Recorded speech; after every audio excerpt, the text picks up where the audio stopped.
નમસ્કાર દર્શક મિત્રો, માં આદ્યશક્તિના વિશેષ પર્વ નવરાત્રી સ્પેશિયલમાં હું હિતવી આપ સૌનું સ્વાગત કરું છું. દર્શક મિત્રો, આજે ત્રીજું નોરતું છે.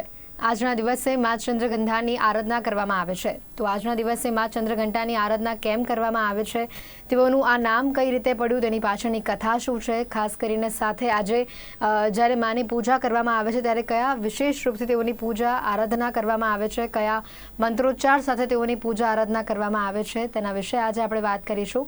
દર્શક મિત્રો, આપને જણાવી દઉં, મારી સાથે આ ચર્ચામાં ઉપસ્થિત છે અનંત કૃષ્ણ શાસ્ત્રીજી. આપનું ખૂબ ખૂબ સ્વાગત છે. ધન્યવાદ. દર્શક મિત્રો, જેમ મેં જણાવ્યું, આજે ત્રીજું નોરતું છે. પહેલાં તો નવરાત્રિની આપ સર્વેને પણ ખૂબ ખૂબ શુભકામનાઓ. નવરાત્રિના 9 દિવસ આપના પણ ખૂબ જ સરસ રીતે અને મંગલમય પ્રસાર થાય. અનંતજી, આજે વાત કરી રહ્યા છે જે પ્રકારે કે મા ચંદ્રઘંટાની આરાધના આજે કરવામાં આવે છે, કારણ શું છે એની પાછળનું, કેમ આજે મા ચંદ્રઘંટાની આરાધના થાય છે? નમસ્કાર. સર્વપ્રથમ જેટલા પણ ભક્તો છે સૌ કોઈને નવરાત્રિના મંગલ પર્વની શુભકામનાઓ. દેવી જે છે એમના માટે કહેવામાં આવેલું છે ચંડી પાઠમાં, સર્વરૂપમયી દેવી સર્વમ દેવી મયમ જગત અતોહમ વિશ્વરૂપમ તમ નમામિ પરમેશ્વરીમ. સર્વરૂપમયી દેવી સર્વમ દેવી મયમ જગત. તો દેવી જે છે એ કેવળ એક રૂપવાળા નથી, કેવા છે સર્વરૂપવાળા દેવી છે. તો દેવી સર્વરૂપવાળા છે, તો એમના કાર્યો પણ સર્વકાય છે. કેવળ એક જ કાર્ય નથી કે ખાલી ભક્તોનું કલ્યાણ કરવું. એમના કાર્ય કેવા છે? સાત્વિક કાર્યો છે, રાજસ કાર્યો છે, તામસ કાર્યો છે અને ગુણાતીત કાર્યો છે. તો એમાંનું પ્રથમ 3 દિવસ જે છે એ સાત્વિક ઉપાસના માટે હોય છે. તો સાત્વિક કાર્યનું જે દેવીનું સ્વરૂપ છે એ ચંદ્રઘંટા દેવીનું સ્વરૂપ છે. એ તો સાત્વિક રાજસ ને તામસ કાર્ય માટે કાલી માતાનું અલગ અલગ દેવીનું રૂપ ધારણ થાય છે. તો સાત્વિક કાર્ય માટે ચંદ્રઘંટા માતા એમની પૂજા કરવામાં આવે છે. બિલકુલ અનંતજી, તેઓના સ્વરૂપની વાત કરીએ તો તેઓના સ્વરૂપ વિશે આપ વર્ણન કરશો? શિવજી, એમના માટે બીજું નામ છે ચંદ્રશેખર, કે જેમના શિખર ઉપર, મસ્તક ઉપર ચંદ્ર દેવતા છે. તો શિવજી કેવા છે? અર્ધનારીશ્વર સ્વરૂપ પણ એમણે ધારણ કરેલું છે. તો શિવ શક્તિ, શિવ અને શક્તિ બંને એક જ સ્વરૂપ છે, ભિન્ન નથી. તો જેમ વિષ્ણુ ભગવાનનું વૈષ્ણવી છે, તેમ શિવજીના ચંદ્રશેખર સ્વરૂપનું જે બીજું સ્વરૂપ છે તે ચંદ્રઘંટા દેવી છે. તો એ ચંદ્ર દેવતાને પોતાના મસ્તક ઉપર ધારણ કરે છે, દર્શાવે છે કે દેવી જે છે એ આખા વિશ્વનું રૂપ છે. એ કેવળ એક જગ્યાએ સિંહ ઉપર પણ બેસે છે, એક હાથમાં ત્રિશૂલ પણ રાખે છે, ગદા, મુષ્ટિક, ખડ્ગ, ધનુષ બાણ પણ ધારણ કરે છે, તો કોઈક જગ્યાએ મસ્તક ઉપર ચંદ્રમા પણ ધારણ કરે છે. અર્થાત આખી સૃષ્ટિનું જે સંચાલન જે છે એ દેવી પોતાના એકલા હાથે કરી શકે છે. બિલકુલ અનંતજી, આગળ આદ્યશક્તિના 9 અલગ અલગ સ્વરૂપની પૂજા આપણે નવરાત્રિ દરમિયાન કરતા હોઈએ છીએ. આજે ત્રીજો દિવસ છે. તો જ્યારે મા ચંદ્રઘંટાની આરાધનાની વાત આવે છે તો આજે તેઓની આરાધનામાં કઈ કઈ બાબતોનું ધ્યાન રાખવું જોઈએ, કઈ રીતે તેઓની આરાધના કરવી જોઈએ? જેટલી પણ પરંપરાઓ છે તેમાં સૌપ્રથમ જરૂરી છે શું? તો કે શુદ્ધિ. અને કેવી શુદ્ધિ? તો કે આંતરિક અને બાહ્ય શુદ્ધિ. Inner and outer purification. તો ઇનર પ્યોરિફિકેશન તો કે free from all the negative emotions, negative qualities, કામ, ક્રોધ, લોભ, મોહ, મદ, મત્સર, આનાથી મુક્તિ. બાહ્ય શુદ્ધિ તો કે સ્નાન, શૌચ, શુદ્ધ વસ્ત્રો, તિલક, ચંદન, આ બધું લગાડવું. તો પ્રથમ તો આંતરિક અને બાહ્ય શુદ્ધિ જરૂરી છે. ત્યાર પછી આવે છે અન્ન શુદ્ધિ. તો કે આપણે દેવી માટે જે પ્રસાદ બનાવીએ તો એ શુદ્ધ હોવો જોઈએ. એ બહુ જ મહત્વનું છે. એવું નહીં કે આપણે કોઈની પાસે સામર્થ્ય ના હોય, શક્તિ ના હોય, સમય ના હોય, તો અમુક સમયે બજારમાંથી લાવીને પ્રસાદ કરી શકે છે, પણ બની શકે તો ઘરે જ સ્નાન કરીને શુદ્ધ થઈને દેવીનો પ્રસાદ તૈયાર કરવો જોઈએ. એ બહુ મહત્વનું છે. ભૂમિશયન કરવું જોઈએ અને 9 દિવસ વિચાર, વાણી અને વર્તનથી દેવીને સમર્પિત થવું જોઈએ. આ મુખ્ય નિયમો છે. બિલકુલ. અનંતજી, આ 9 દિવસ તમામ ભક્તો, તમામ માઈ ભક્તો માને પ્રસન્ન કરવા માટે તપ પણ કરતા હોય છે, અલગ અલગ રીતે પૂજા પણ કરતા હોય છે, અર્ચન પણ કરતા હોય છે. તો આજે જ્યારે માની ભક્તિની વાત આવે તો કયા મંત્ર સાથે આજે માની ભક્તિ કરવી, કયા મંત્રથી માને પ્રસન્ન કરવા, તેના માટે આપ શું કહેશો? મંત્ર એ પણ બહુ જ મહત્વનો છે. તો જે 10 મહાવિદ્યાઓ હોય, શ્રી વિદ્યા, બાલા, ત્રિપુરા સુંદરી, છિન્નમસ્તકા, વલ્ગામુખી, તો અલગ અલગ 10 મહાવિદ્યાઓ છે. તો જે 10 મહાવિદ્યાઓના ઉપાસક હોય તે પણ પોતાના ગુરુ મંત્ર દ્વારા ઉપાસના પદ્ધતિ જાળવી રાખી શકે છે 9 દિવસ દરમિયાન. ત્યાર પછી બ્રાહ્મણો હોય તે પણ પોતાનું સંધ્યા વંદન એ દ્રઢતાથી કરવી જોઈએ. અને જે શ્રદ્ધાળુ માઈ ભક્તો હોય, ગુરુએ એમને જે મંત્ર આપેલો હોય માતાજીનો, તો એ મંત્રનું અનુષ્ઠાન કરવું જોઈએ. જાતે જ કોઈ પણ મંત્ર ઉઠાવીને લેવો જોઈએ નહીં. એનાથી દોષ લાગે છે અને ફળ પણ ખરાબ મળે છે. તો ગુરુએ જે મંત્ર આપેલો હોય તેનો જાપ કરવો. અને જો એ પણ શક્ય ન હોય તો નવાર્ણ મંત્ર છે, એટલે કે ઓમ ઐમ હ્રીમ ક્લીમ ચામુંડાયૈ વિચ્ચે, આ મંત્રના યથાશક્તિ નિત્ય જપ કરવા જોઈએ. બિલકુલ. આજના નોરતામાં વાત કરીએ તો લોકો ઘણીવાર કઠોર ઉપવાસ પણ કરતા હોય છે. તો નવરાત્રિમાં ઉપવાસનું મહત્વ શું હોય છે અને આ ઉપવાસ કેવી રીતે કરવા જોઈએ, અને ઉપવાસ કરતા વખતે કઈ કઈ બાબતોનું પણ ધ્યાન રાખવું જોઈએ? જી, તો ઉપવાસનું પણ બહુ જ મહત્વ રહેલું છે. હવે પ્રથમ તો ભક્તિની દ્રષ્ટિએ જોવા જઈએ તો ઉપવાસનું શું મહત્વ છે. ઉપવાસથી શું થાય તો કે આપણે વધુ ને વધુ સમય દેવીને સમર્પિત કરી શકીએ, એટલા માટે ઉપવાસ છે. ભોજન હોય તો એનાથી શું થાય, ઘણીવાર અશુદ્ધિ રહી ગયેલી હોય તો એના કારણે આળસ આવે, ઊંઘ આવે, થાક લાગે, વિચારો અલગ અલગ પ્રકારના આવે. તો એના કારણે ભક્તિમાં જે છે એમાં વિઘ્નો ઉત્પન્ન થાય. તો ભક્તિમાં વિઘ્નો ઉત્પન્ન ન થાય અને દેવી પ્રત્યે આપણે સમર્પિત થઈ શકીએ 9 દિવસ વધુ ને વધુ સમય સુધી, એટલા માટે ઉપવાસ કરવામાં આવે છે.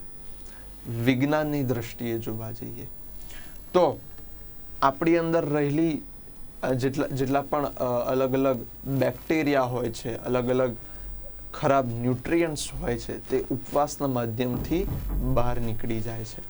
અને જે ડાયજેસ્ટિવ સિસ્ટમ હોય છે એને પણ બ્રેક મળે છે, કારણ કે આખું વર્ષ આપણે સતત રોજ જ ખાતા હોઈએ છીએ, પરંતુ સિસ્ટમને કદી આરામ મળતો હોતો નથી.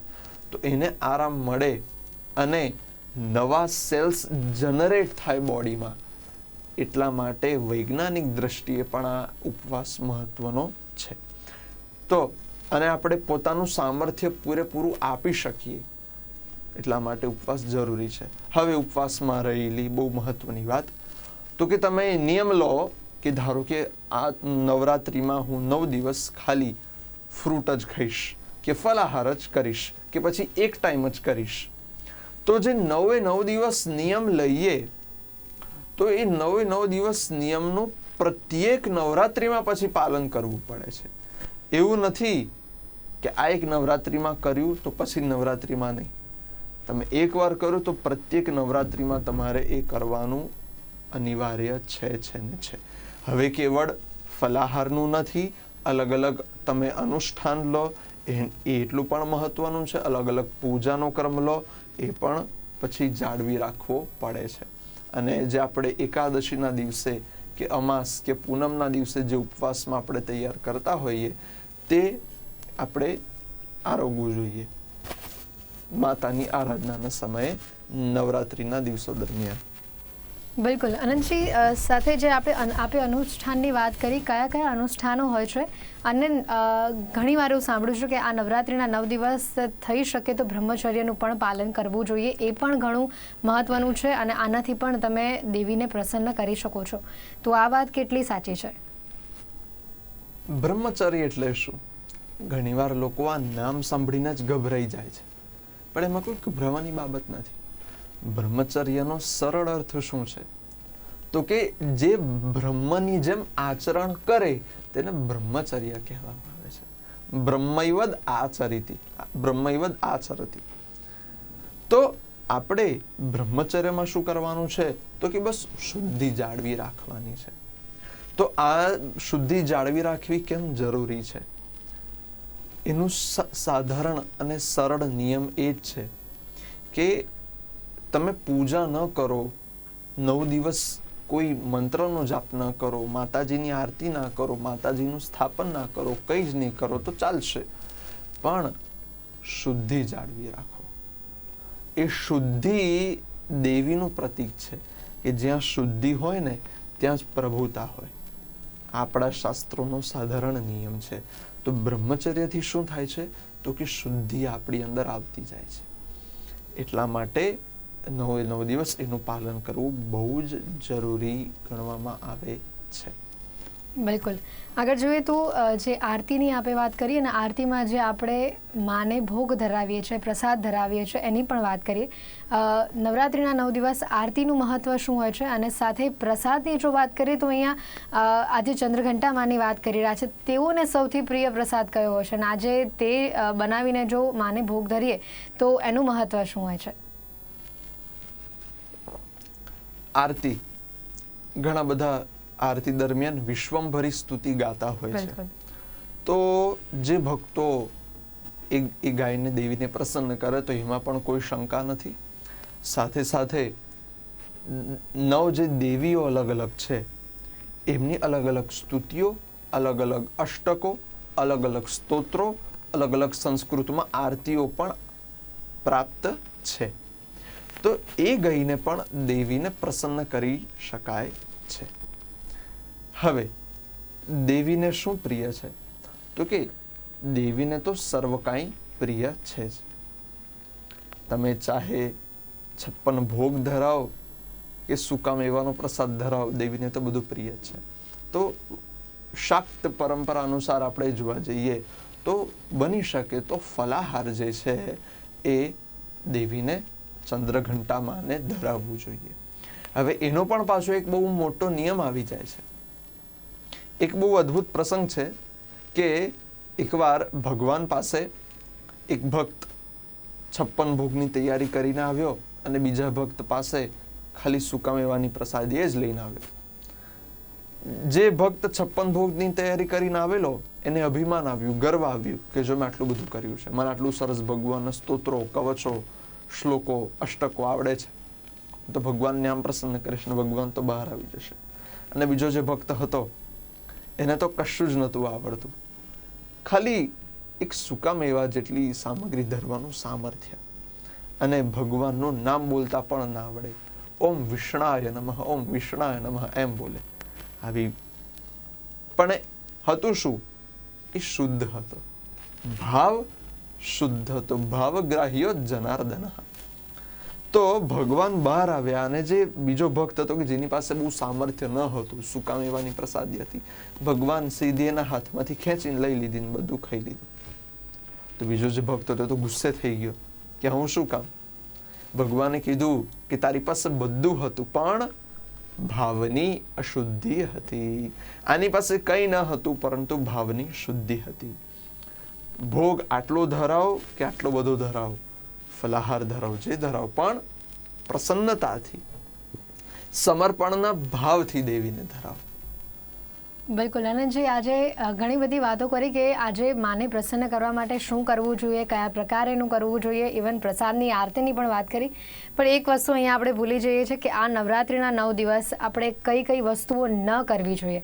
હંમેશા આટલું કરવું જોઈએ એના પર તો આપણે ભાર મૂકીએ છીએ, પણ કઈ બાબતો ન કરવી જોઈએ એના પર એટલો ભાર નથી મુકાતો હતો. તો એના વિશે આપ શું કહેશો? જે ઉપાસના માર્ગમાં હોય એમના માટે જરૂરી છે કે આ 9 દિવસ દરમિયાન ક્રોધ ન કરવો જોઈએ. ઉપાસનાનો મુખ્ય નિયમ છે કે એ વખતે તમારે ક્રોધ ન કરવો જોઈએ. ક્રોધ કરો તો એનું ફળ બહુ વિપરીત મળે છે.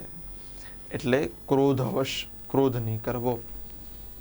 કામ, ક્રોધ, લોભ, મોહ, મદ, મત્સર, ષડ રિપુ, નરકના દ્વાર, આ બધાથી દૂર રહેવું જોઈએ. બની શકે તો વધુ ને વધુ સમય પોતાની સાથે એકલા વિતાવવો જોઈએ. દેવીની સમીપમાં સમય વિતાવવો જોઈએ. શત્રુઓ, અસુરોની સમીપમાં આ સમય વિતાવવો જોઈએ નહીં. એ બહુ અગત્યનું છે. 9 દિવસ બની શકે તો બહારનું ન ખાવું જોઈએ. ઘરે જ શુદ્ધ બનાવેલું દેવી માટે જે સામગ્રી સિદ્ધ કરેલી હોય પછી આપણે જ્યારે સરાવી લઈએ ત્યારે એ આરોગવી જોઈએ. વસ્ત્ર હોય એ ચોખ્ખા પહેરવા જોઈએ. ગંદા વસ્ત્રો પહેરવા જોઈએ નહીં. નિત્ય એવું નહીં કે દિવસમાં ઘણા લોકોની એવી કોઈક વૃત્તિ પણ હોય કે 2 દિવસે સ્નાન કરે, 3 દિવસે સ્નાન કરે. એવું ન ચાલે. આ દિવસો દરમિયાન નિત્ય સ્નાન કરવું જોઈએ. બની શકે તો દિવસમાં 2 વખત સવાર અને સાંજ સ્નાન કરવું જોઈએ. તો આ બધા સાધારણ નિયમો જે છે.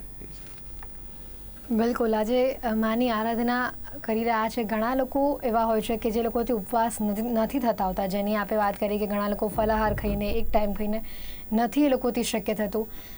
માની આરતી કરવી પણ શક્ય નથી થતી હોતી. તો એવા લોકો માટે આપ શું કહેશો? નવરાત્રિના 9 દિવસ તો દરેક ભક્તો માટે, કદાચ માઈ ભક્ત ન પણ હોય એ પણ નવરાત્રિના 9 દિવસ તો કોઈ ખોટું આચરણ ન કરે, કોઈ ખોટું કામ ન કરે. તો જ્યારે માને પ્રસન્ન કરવાની અથવા તો ભક્તિ કરવાની વાત આવે છે, શક્તિ નથી, બળ નથી, અથવા તો કહી શકાય સાધન સામગ્રી પૂરતી નથી, તો એવા લોકો માટે આપ શું કહેશો? એવા લોકો માટે બહુ જરૂરી છે. સંસ્કૃતમાં જ વાક્ય છે, પરોપકાર પુણ્યાય પાપાય પરપીડનમ. તો કે જેનામાં શક્તિ ના હોય કે કરવાની, તો પ્રથમ તો એ માનસિક રીતના પણ સેવા કરી શકે છે. માનસિક રીતના તમે કરો તો બહુ જ ઉત્તમ છે. એનાથી દેવી પ્રસન્ન થઈને તરત જ માનસી સેવા જે છે ઉત્તમ માનવામાં આવે છે. તો માનસિક રીતના પણ દેવીની સેવા આરાધના થઈ શકે છે. હવે જે ઉપવાસ ન કરી શકતા હોય કોઈ વાંધો નથી. જે માતાની આરાધના ન કરી શકતા હોય તો પણ કોઈ વાંધો નથી. જે કોઈ દ્રઢ નિયમોનું પાલન ન કરી શકતા હોય તો પણ કોઈ વાંધો નથી. પણ તમે બીજાનું સારું કરો છો તો એ પુણ્ય છે, અને બીજાનું ખરાબ કરો છો તો એ પાપ છે. તો જેનાથી ઉપવાસ ન થતો હોય, સેવા ન થતી હોય, નિયમોનું પાલન ન થતું હોય તો શું કરવું?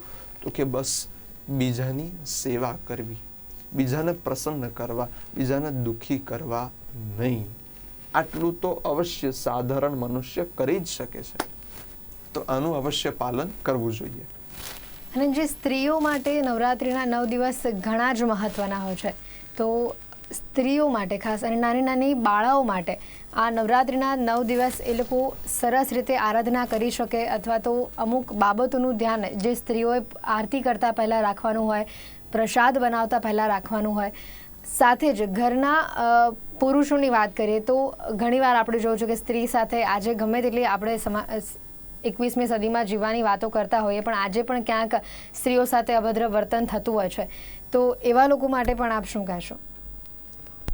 દેવી કેવા છે તો કે દેવી એક બાજુ સાત્વિક રૂપ પણ ધારણ કરે છે, અને ગુસ્સે થાય તો દુર્ગા તરીકે પણ પ્રગટ થઈ જાય છે. સ્ત્રીઓમાં ખાસ કરીને ભગવાને ખૂબ સારું સામર્થ્ય આપેલું હોય છે. તો બની શકે જો જેને મનમાં એવી વૃત્તિ જાગૃત થાય, ખરાબ વૃત્તિ જાગૃત થાય, તો એ ભલે એ રીતનું આચરણ કરે, પણ દેવી છે તો જગત જનની છે. 9 દિવસ એમની આરાધના માટેના છે. એ જો ગુસ્સે થયા તો કોઈક ને કોઈક સ્વરૂપે એ ફળ તો આપવાના જ છે. જે દેવીના ભક્તોને નુકસાન પહોંચાડશે, દેવી એને છોડવાના નથી. અને જે સ્ત્રીઓ હોય તે પોતાની મનોકામનાની પૂર્તિ માટે, પોતાની ઈચ્છિત ફળની પ્રાપ્તિ માટે દેવીની આરાધના અવશ્ય દરમિયાન કરી જ શકે છે. 9 દિવસ દરમિયાન જે પુરુષો હોય એ પણ પોતાની મનોકામનાની પૂર્તિ માટે 9 દિવસ દેવીની આરાધના કરી જ શકે છે. બિલકુલ. આનંદજી, અંતમાં આજના વિચાર વિશે શું કહેશો? દરેક દિવસે અમે એક સ્પેશિયલ વિચારની સાથે કાર્યક્રમની સમાપ્તિ કરીએ છીએ, તો આજનો વિચાર આપ તમામ દર્શક મિત્રોને શું આપશો? આજનો વિચાર ચંદ્રઘંટામાં તૃતીય દિવસ છે નવરાત્રિનો, સાત્વિક કાર્ય કરે છે. તો ચંદ્રઘંટામાં છે આજનો વિચાર હું એ પ્રસ્તુત કરીશ કે સાત્વિકતાનું શું મહત્વ રહેલું છે. પ્રથમ તો આ સાત્વિક દિવસનું છે. તો ચંદ્રઘંટામાં ચંદ્રઘંટા, ઘંટા એટલે શું અને કેમ ઘંટાનું અહીંયા મહત્વ રહેલું છે? તો કે ખાલી દેવી એમની ઘંટા વગાડે છે જેનાથી શત્રુઓ જે છે એ યમલોકમાં પહોંચી જાય છે. તો આને સત્વ સ્વરૂપ છે દેવીનું. તો જેટલી આપણે જીવનમાં સાત્વિક ઉર્જા પોતાની અંદર લાવીશું એટલી પ્રસન્નતા આપણા જીવનમાં વધશે. એટલે હું એક જ વિચાર પ્રસ્તુત કરીશ કે બની શકે તેટલા આંતરિક અને બાહ્ય રીતે શુદ્ધ થાવ તો તમને પ્રસન્નતાની પ્રાપ્તિ અવશ્ય થઈ જશે. જી બિલકુલ. તો દર્શક મિત્રો, આજે ત્રીજું નોરતું અને મા ચંદ્રઘંટાની આરાધના આજે કરવાની હોય છે, તેના ઉપર આજે વિશેષ રૂપથી ચર્ચા કરી. અને આ ચર્ચામાં મારી સાથે જોડાતા આનંદ કૃષ્ણ શાસ્ત્રીજી, આનંદજી, આપનો ખૂબ ખૂબ આભાર. ધન્યવાદ. તો દર્શક મિત્રો, આગળ પણ નવરાત્રિના 9 દિવસ અલગ અલગ માની આરાધના કયા પ્રકારે કરવી જોઈએ, કયા દિવસે કઈ માની આરાધના કરવી જોઈએ, તેને લગતી તમામ વિગતો ગુજરાત ન્યૂઝ આપના સુધી પહોંચાડતું રહેશે. આદ્યશક્તિના આ વિશેષ પર્વમાં નવરાત્રિ સ્પેશિયલમાં હાલ સમય થયો છે રજા લેવાનો. ફરી મળીશું, ત્યાં સુધી રજા આપશો. નમસ્કાર.